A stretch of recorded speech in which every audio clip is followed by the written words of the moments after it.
L'expérience d'une épidémie de stress chronique est d'habitude dommageable pour la santé. Tabagisme, alimentation déséquilibrée, manque d'exercice.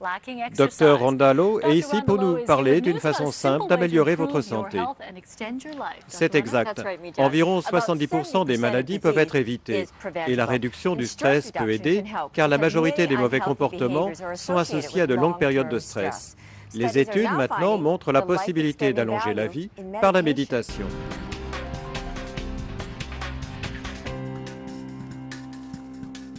Cela peut paraître inhabituel, mais au vu des nouvelles recherches, ces personnes sont peut-être en train d'allonger leur durée de vie.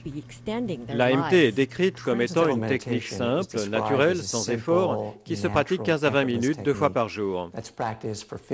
La méditation transcendantale, ou MT, est une thérapie du corps et de l'esprit qui a gagné sa popularité dans les années 60, quand les Beatles et d'autres célébrités ont commencé à suivre l'enseignement de Maharishi Mahesh Yogi, un leader spirituel indien. Ils espèrent atteindre un état de conscience plus élevé. Actuellement, une étude de l'American Journal of Cardiology suggère que cette méthode a des effets puissants, non seulement pour réduire le stress, mais aussi pour diminuer de 23% le taux de mortalité. C'est une expérience courante de l'état d'éveil au repos qui restaure les capacités d'auto-guérison et d'auto-réparation du corps. Les chercheurs ont suivi 200 hommes et femmes qui pratiquaient l'AMT et les ont comparés avec d'autres personnes qui pratiquaient d'autres programmes de réduction du stress pour réduire la tension artérielle.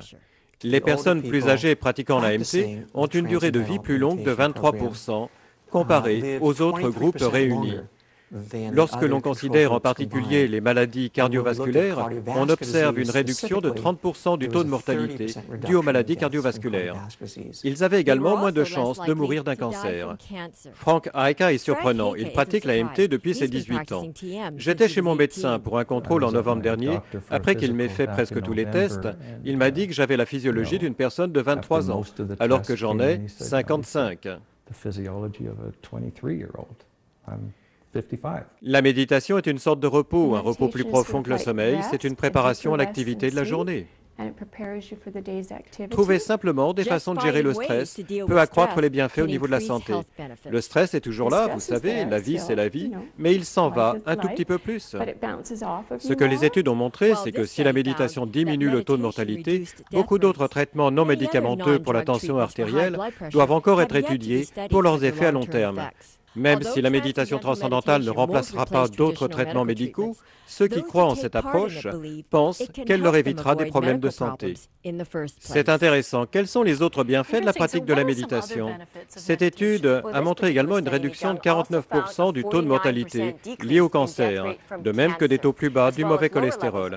D'autres recherches montrent que l'AMT peut améliorer le système immunitaire. Elle peut aussi diminuer la douleur chronique de l'arthrose et d'autres maladies. Donc, moins de médicaments coûteux qui peuvent avoir des effets secondaires. L'AMT permet de contrôler les mouvements d'humeur.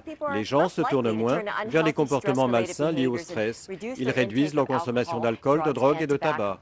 Plus intéressant, l'AMT ne requiert aucun changement de style de vie. Elle est simple et naturelle. Elle ne peut pas vous faire de mal. L'AMT peut-elle améliorer votre santé au point de moins utiliser les services de santé? Une recherche sur 6 ans a été faite au Québec. Elle a montré que ceux qui pratiquent l'AMT, 15 à 20 minutes 2 fois par jour, réduisent de 30% le nombre de visites chez le médecin. Même constat aux États-Unis. Donc l'AMT n'est pas seulement bonne pour notre corps, elle peut aussi aider à maîtriser les coûts des soins médicaux. Ce reportage de CTV News est très positif parce que les recherches